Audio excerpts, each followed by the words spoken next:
ReZero Starting Life in Another World Volume 6, this time with cute Anastasia on the cover as well as the furry gang accompanying her. I actually don't like this cover very much. This snowy field, I guess it's supposed to be Kararagi, I'm assuming.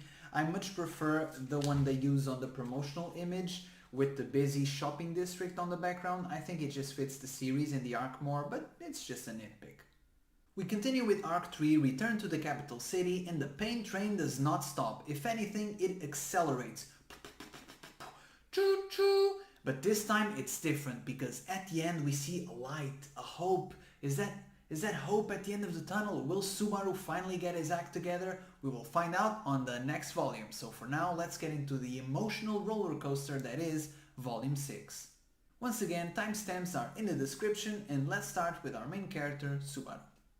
Ah, Subaru, what a character arc. He starts out as naive and prideful in Volume 4, then he's just physically and emotionally assaulted in Volume 5, and then here he starts off as vengeful and anxious. The first chapters of this volume are mostly just Subaru failing at negotiation with the other royal candidates. He gets called out for his obvious evil intentions in the first meeting with Krush, and this is highlighted multiple times, such as when Wilhelm says that he has a dark glint in his eyes, and even when he holds a spoon. Menacingly. Her. Ah, the spoon. Fear the spoon. Ah. Krush even says to him directly that he never once mentioned that he wanted to save Emilia, which really shows where his mental state is at, seeing as she's usually his priority. After that poor showing, he gets further humiliated by Priscilla, who calls him all sorts of names, kicks him in the face, and even says that he has a pig's greed. Lovely, Priscilla, always nice. Finally, we see Subaru getting played by Anastasia. I wouldn't say that she manipulates him, she just takes advantage of his inexperience and naivety to get all the information that she wants out of him. In the end, she did give him a note with access to a dragon carriage, so she held up her end of the deal. Subaru almost tore this note apart out of anger, but thankfully he's not that stupid. I have to say though, the whole scene with Anastasia, while it left Subaru very frustrated, it was also very educational, and her teachings do come into play at the end of the book and at the beginning of the next book. So even if Subaru was very frustrated and felt very humiliated, he did learn something, which is also positive. Overall, the first few negotiations completely fail because of two main reasons. The first is that Subaru has access to information with Return by Death that he should not, so he comes across as either very untrustworthy or just straight up delusional. The second is not so much that he's bad at negotiating, it's that he doesn't even see these people as people to be negotiated with. He's still in this naive world where he doesn't really understand the importance of the royal selection or his representation of the Emilia camp, so he sees the other royal candidates as buddies that would help him just because that's what buddies do. Unlike Volume 4, I can't really go hard on Subaru in this one, and it's basically because of my expectations as a reader. While his demeanor in Volume 4 was very jarring to me, here I don't really expect this nerdy teenager to be able to maneuver these sensitive political negotiations. It's just not within my realm of expectations. Anyone would get swindled by Anastasia in a negotiation, that's just her character, and this is even more predictable after the events of Volume 5. Subaru is very angry and he's not mentally well after the dark future that he saw, so he's not even thinking straight. So yes, he's a bit of an idiot on these negotiations, but I have to give him a pass. And then the pain train continues and we get even more rides, and that gets us to the White Whale. Get me off this train. The demon beasts in Volume 3 weren't really intimidating, they just had a numbers advantage. I mean, by themselves even Subaru could fight some of them off. The White Whale though is terrifying, just look at its introduction. Now this is spooky stuff.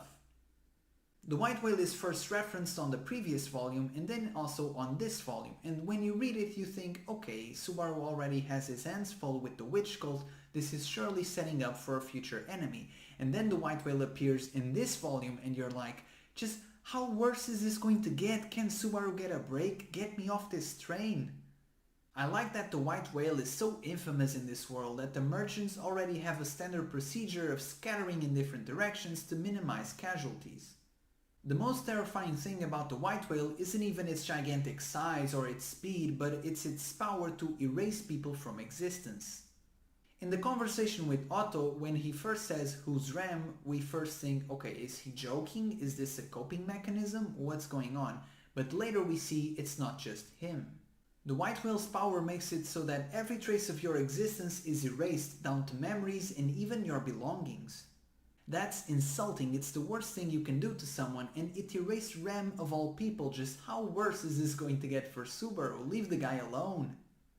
The white whale makes Arc 3 even more of a nightmare scenario than we thought was possible. And speaking of nightmare, let's get to our main villain, Petelgeuse. In this volume, he's evil as always. He even tries to destroy Emilia's corpse just because Subaru saw his unseen hands. This after on the previous volume he played with Ram's corpse as well, so this guy's just the worst. It's not quite clear what triggered this change, even though there are some obvious motives, but Subaru is now able to see Petelgeuse's unseen hands. And this is half the battle, because as Subaru himself says, the hands are very strong but they're not very fast, so they're easy to dodge. In a way, the bad ending of Volume 6 is used as a power scale of sorts. It's very satisfying to see Puck kill Petelgeuse. It gives us hope. Petelgeuse is killable. He is beatable. Even Subaru himself manages to headbutt Petelgeuse directly, so if a non-fighter like Subaru can headbutt Petelgeuse, then a competent fighter should be able to beat him, if only he can get past his unseen hands. Subaru just needs to create the right conditions for it and hopefully not kill Emilia this time and trigger the Beast of the End. Speaking of Beast of the End, I love how Puck calmly just goes berserk. Every time Emilia dies, Puck just goes, meh, guess I'll destroy the world then. All jokes aside, it really shows why Emilia was so hurt by Subaru. Promises are very meaningful to spirits and spirit mages, with Puck going as far as destroying the world just because it's in his contract. Puck knows that the hero Reinhardt will kill him if he tries to destroy the world, and Puck is also implied to know that destroying the world is morally wrong, but he does it anyway because that's what was established in his contract. Right on the final pages of the bad ending, Puck also mentions that Subaru lured quite a nasty one, referring to the white whale obviously. So this is very interesting. It doesn't seem like Puck is very threatened by the white whale and that really only the hero Reinhardt can kill him. This is very good because it gives us hope. Up until now, the white whale was shown to be this invincible monster that even the previous Sword Saint could not kill, so this gives us hope that the white whale is also beatable. I think that every ReZero fan would have loved to see the kaiju battle between White Whale and Beast of the End Puck, but unfortunately Subaru freezes to death before it happens. Truly lazy Subaru.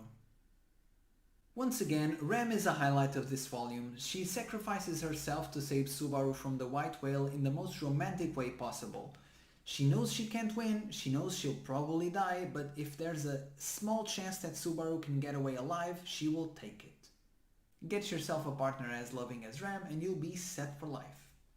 As if she wasn't amazing enough, we eventually get to chapter 5, From Zero. I don't usually analyze chapters individually, I don't like going that deep, but this in my opinion is one of the best chapters of the entire series. And the whole chapter is just a conversation between Subaru and Ram. It corresponds to episode 18 of the anime, which also blew me away when I first watched it. Subaru has fully given up. There are too many threats, too powerful, he's too weak, he can't do anything, he's tried, he's failed, he's been killed, everybody that he loves has been killed. The only rational option is to run away. And he wants Ram to come with him. Me or everything except for me. Please choose. And what does Ram do? She refuses, not because she doesn't want to go with him. In fact, she already elaborated many plans of what she would do by going with him, but she refuses because by going with him and running away, she would be forsaking the Subaru that she loves, the Subaru that never gives up. This chapter is very raw, very emotional, very real. Subaru lets out all of the nasty thoughts he has inside him, including how he hates himself, how he's pathetic, and this is contrasted with Ram's perception of him, who still sees him as a hero that tries despite all of his inadequacies. Ram even says to him directly, "Because you're my hero." No matter how dark of a place Subaru is in, Ram will not give up on him. She will not forsake him because she truly loves him. And it's from this point on that Arc 3 really starts turning around and Subaru truly starts from 0. After all the rides on the paint train, just look at this image. Isn't this lovely? Doesn't this just soothe your soul? I know a lot of people clown on this scene because of the part where Rem says that she loves him and Subaru replies that he loves Emilia, which the dialogue can be a bit too blunt at times, but the beauty of this scene is both characters being perfectly honest with each other and laying everything on the table, and I think that the chapter is still very good even if the dialogue has that one funny moment which is very hard not to laugh. Rem's love is also truly selfless. She knows that Subaru loves Emilia, but she wouldn't want to run away with him because that's not the best version of Subaru, the one she truly loves. I love this chapter, it's very cathartic, and to me the only problem it has is that from this point in the story forward it's very hard not to like Rem more than Emilia.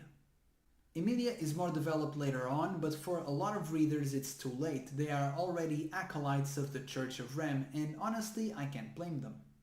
Besides being a masterclass in character development, Volume 6 also does a lot for world building. We get mentions of characters like Hoshin of the Wastes, Echidna, and Flugel. I love when stories have their own stories and mythos. Frederica is also mentioned, so now we know that Roswell's mansion wasn't always this empty. We also discover that the white whale is also a demon beast, so Subaru's smell works to attract it, even though it's very gigantic compared to the previous demon beasts that we saw.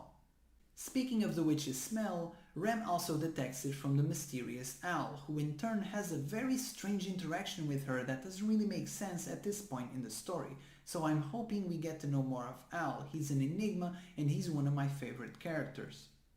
Return by Death's restrictions are also expanded upon. Now we know that if Subaru chooses to ignore the heart massage, then whoever he just told the truth to is killed. That's obviously not good, so that means that Subaru will always have a degree of loneliness because he can never tell the truth to anyone.